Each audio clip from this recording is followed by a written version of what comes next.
ఏడాది Sankranti silver screen మీద more hectic గా కనిపిస్తోంది.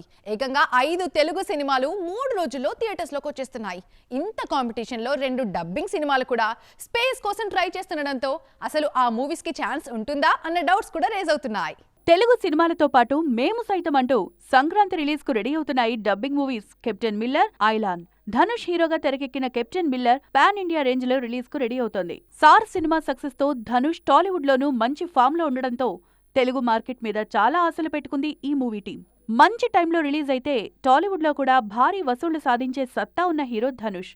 కానీ ఈ సంక్రాంతికి తెలుగులోనే టాప్ హీరోలు బరిలో ఉండడంతో ధనుష్ సినిమాకు అసలు థియేటర్స్ అయినా దక్కుతాయా అన్న డౌట్స్ రేజ్ అవుతున్నాయి.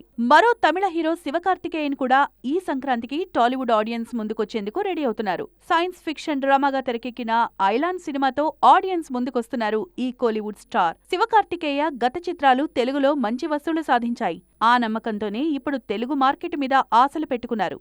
ఆల్రెడీ 5 తెలుగు స్టార్స్ పోటీలో ఉన్న సమయంలో మరో 2 తమిళ హీరోలకు స్పేస్ కష్టమే అంటున్నారు విశ్లేషకులు. ఈ సమయంలో ఆలోచనలో పడ్డ తమిళ మూవీ మేకర్స్ తెలుగు వర్షన్ను కాస్త ఆలస్యంగా రిలీజ్ చేస్తే ఎలా ఉంటుందన్న ఆలోచన కూడా చేస్తున్నారన్న ప్రచారం జరుగుతోంది. మరి ఫైనల్ గా ఏ నిర్ణయం తీసుకుంటారో చూడాలి.